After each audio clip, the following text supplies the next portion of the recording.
Anak? Yes po, Nay. Pupunta dito si Mayor. Talaga, Nay? Oo, anak. Kaya ikaw behave ka, ha? Huwag kang magsasalita, ha? Sige po, Nay.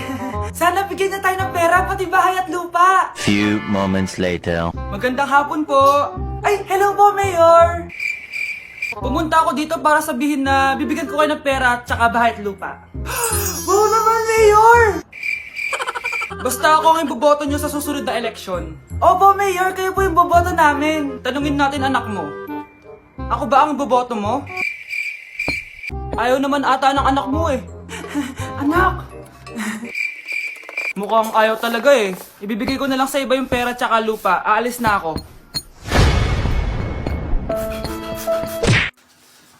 Hey Susan, someone's calling. Hello anak?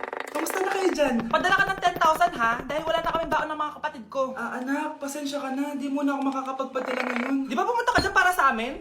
Wala ka naman palang kwenta eh. Sige anak, gagawin ko ng paraan ha. Di na muna siguro ako bibili ng gamot para may maipadala ako. Ako? Wala na akong nanay, di ba? Sino yung tumatawag, te? Di ba nasa ibang bansa yung nanay niya? Ano naman gusto mo? Hello anak, buti naman sinagot mo na. Nagpadala pala ako sa inyo ng mga kapatid mo. Baon niyo yun tapos pampagawa na rin ng bahay. Okay, ikaw na bahala dun ha. I love you. So ayun na nga. Hello Mars? Mars, alam mo ba, yung anak mo, lasing umuwi kagabi. May kasama pang lalaki.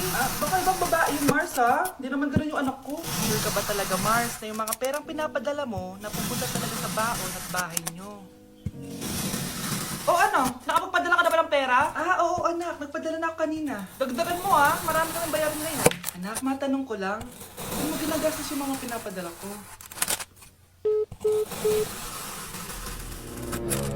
Babe, ano ba? Oh babe, shot ka pa. Ano to Scarlett ha? Dito lang ba napupunta yung mga pinapadala ko sa'yo ha? Mga alak at vape na yan? Ba't umuwi ka pa? Nagpakahirap ako sa ibang bansa para sa inyo ng mga kapatid mo. Simula nung iniwan mo kami, wala na kaming nanay. Sa tingin mo ginusto ko to? Ha? Wala akong choice, Scarlett. Ginawa ko to para sa inyo ng kapatid mo. Sa tingin mo ba ginusto namin na umalis ka? Nasanay kami nung wala ka. Kaya okay kami kahit mawala ka. Nay! Una na kami, Scarlett, ha? Salamat po sa pagpunta.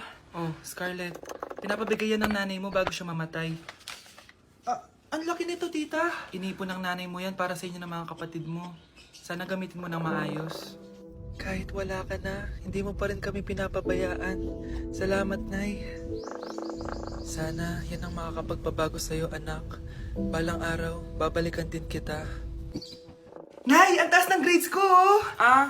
Congrats. Kain tayo sa labas, Nay. Sabi niyo pag mataas grades ko, kakain tayo. Wala akong time, anak. Nay, nagugutom po ako. Anak, may ginagawa ko. Nay, di po ba kayo magluluto? Ano ba yung anak? Ang tanda mo na, di mo pa rin kaya magluto para sa sarili mo? Kita mo ang dami ginagawa dito? Storbo to. Sige po, Nay. Ako na lang po magluluto. Mari! Oh, Mari, ba't parang takot ka? Ang dami na kasi nawawalang bata sa barangay natin. Yung kapitbahay natin, 4 na araw na nawawala yung anak niya. Baka naman nag-away lang sila tapos lumayas yung anak niya. Basta ikaw, Scarlett, palagi kang mag-iingat ha. Sige po, tita. Masyado ka nagpapaniwala sa fake news, Mari. Nay, tignan niyo po yung drawing ko, oh. Ang ganda, anak. Di mo pa naman nakita eh. Nay, punta po kayo sa school bukas. Kakanta po ako sa stage. Sige anak. Pupunta ako pag may free time ako. Talaga, Nay? Yay! Uy, Mare, kakanta anak mo ngayon. Hindi ka ba pupunta?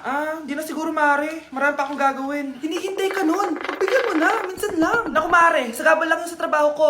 Sige na. Marami pa akong gagawin, oh. Nasaan ka na ba, Nay? Malapit na akong tawagin. Hindi ka mahal ng nanay mo. Mahal ako ng nanay ko! Tao po. Bakit po, sir? Kayo ba yung nanay ni Scarlett? Opo. Ma'am, nawawala po yung anak nyo. Ano? Si Scarlett? Aware naman siguro kayo na maraming nawawalang bata dito sa barangay natin, ma'am. Scarlett? Yung iba, ma'am, hindi na namin nahanap. Napakawalang kwenta mong nanay. Disturb mo yan. Mare? Uy, Mare, kamusta? Eto, Mare, okay lang ako. Hindi ikaw, yung utang mo. Mare, wala pa akong pera eh. Isang taon ka na walang pera, Mare Kaya nga ako pumunta ulit dito, Mare, kasi mangungutang ako ulit sa'yo. Ay, bawal na. Umalis ka na dito. Sige na, Mare. Kailangan ko lang talaga ng pera. Wal! Ayaw mo akong pautangin, ha? A few moments later. Hi, Mare! Oh, mangungutang ka na naman? Ay, hindi ako mangungutang, Mare. Bibigyan sana kita ng niluto ko. Ay, talaga ba? Hoy, hoy! Wala ka galaw! Ano to? Hold up yata yun, Mare! Hold upper? Anong gagawin natin, Mare? Ibigay niyo sa akin lahat ng pera niyo! Bigyan mo ng pera, Mare! Pera? Oh, ito! Umalis ka na! Mabilis ka naman palang kausap eh. 1 hour later. Oh, eto na yung pera inuutos mo sa akin. Galing mo talaga? May pera na ako ulit! Grabe, ang pangit ko pala dati ng bata ako. Sino ka tumatawag? Hello? Scarlett, wag kang papasok bukas sa school ha. Ha? Bakit? Sino ka ba? Basta, sundin mo na lang ako please. Ano yun? Ang weird. Oh, anak, hindi ka pumasok? Opo, Nay. Masakit po yung pagkaramdam ko eh. Pagaling ka, anak, ha? Anak, yung school mo, nasusunog. Nasusunog, Nay. Totoo nga yung sinasabi ng caller kanina. Grabe. Buti na lang, anak, hindi ka pumasok sa school ngayon. Sino na naman ito tumatawag na to? Hello? Sino to? Scarlett, wag kang matutulog ngayong gabi ha. Ikaw na naman? Paano mo nalalaman yung mga yan, ha? Scarlett, minsan di mo na... Anak, matutulog na ako, ha? Ikaw din, huwag ka na magpuyat. Sige po, Nay. Tatapusin ko lang po itong pinapanood ko. Kung hindi ako matutulog, ano namang gagawin ko buong gabi? Matutulog na lang ako. Baka niloloko lang ako ng caller na yun. Nay! Nay! Gising, Nay! Ano nangyari, anak? Binabangungot ka, Nay. Buti gising ka pa. At nagising mo ako. Sino ba talaga yung caller na yun? Sino ka ba talaga, ha? Bakit alam mo lahat ng mga masasamang mangyayari? Gusto mo ba talaga ako makilala, Scarlett? Oo, dahil hindi ako matatahimik. Magkita tayo malapit sa puno ng mangga. Hello? May tao ba dyan? Hi, Scarlett. Ikaw ba yung caller? Gusto mo ba talagang makita kung sino ako? Oo. Ako ikaw, Scarlett. Galing ako sa future. Ikaw ako? Kailangan kong ayusin yung mga nangyaring masama. Paano? Paano nangyari yun? Basta, Scarlett, ayusin mo yung mga desisyon mo sa buhay, ha? Sige na, baka mahuli pa ako ng mga humahabol sa akin. Sandali! Sino humahabol sa'yo? Bakit nawawala alaman ng class funds, ha? Sinong kumuha na ito? Ma'am, kilala ko po kung sino yung kumuha. Oh, Samantha, sino kumuha? Sino pa ba, ma'am? This is Scarlett. Ha? Wala akong kinukuha. Scarlett, ikaw pala yung kumuha ng class funds? Sumama ka sa principal, ngayon na. Apaka-hype talaga nitong si Samantha. Bye, Scarlett! Dami nito Mukhang makakabili na ako ng bagong phone. Ha! Nahuli din kita! Ikaw pala yung kumukuha ng mga class funds natin? Oo, ako yung kumukuha. Bakit? May problema ba? Ang problema ko, ikaw. Ako pa sinisisimula kumukuha ng class funds, ikaw naman talaga? Isusumbong kita kay ma'am. Wala ka namang ebidensya. Ikaw ang isusumbong ko dahil naniniwala naman sa akin si ma'am. Umanda ka sa akin, Samantha.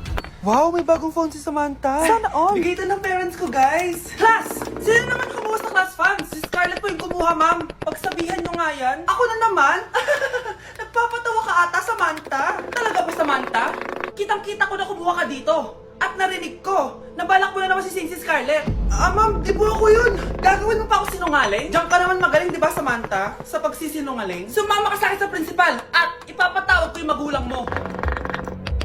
Buti nga sa'yo, Samantha. Deserve mo yan. Nag-uumpisa pa lang ako. Nay! Top 1 po ako sa klase!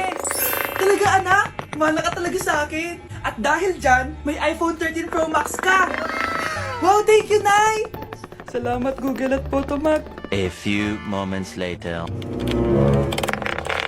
Anak, nakausap yung teacher mo. Ikaw na yung lalaban sa International Quiz Bee. Proud ako sa'yo, anak. Patay, anong gagawin ko? Mare, balita ko top 1 yung anak mo Oo, Mare, ilalaban siya sa school nila. Wow, i-practice na natin yan, Mare. Pag nasagot niya to, may 500 siya. Anak, punta ka nga dito. Ano po yun, Nay? Pag nasagot mo yun, may 500 ka. Sige po, Nay. Charan!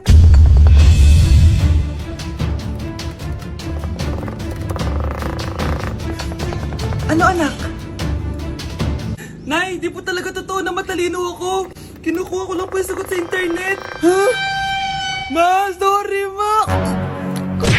Nay, pwede ko pong papuntahin dito yung jowa ko? Anong jowa-jowa? Bawal magpapunta ng jowa dito, ha? Nay, sige na. Aba, pag sinabi kong bawal, Payag ka na, Nay? Sige anak, papuntahin mo na. Dito mo na rin patulugin. Babe, dito ka na daw matulog. Alam mo na. Nay, pwede bang gumala? Ay, hindi pwede. Puro ka nalang gala. Manahimik ka nga dito sa bahay. Kasama ko naman yung anak ng kumari mo eh. Wala akong pake. Bawal. Anong bawal, Nay? Sige, gumala ka na, anak. Ito ATM ko. Kuha ka ng pera dyan. Thank you, Nay. Bro, tara na. Pinayagan na ako. A few moments later. Nay, bagsak po ako sa school. Ha? Bagsak? Yan, puro ka kasi cellphone. Sorry po, Nay. Gagalingan ko po sa susunod. Simula ngayon, bawal na mag-cellphone, ha? Bawal ang ano, Nay? Okay lang yun, anak. Bawal ka na ako sa susunod. Ito bagong cellphone. Para sa'yo. Wow, thank you po, Nay. Huwag na huwag niyo sasaktan yung mga halaman ko. Magkamatay na tayo.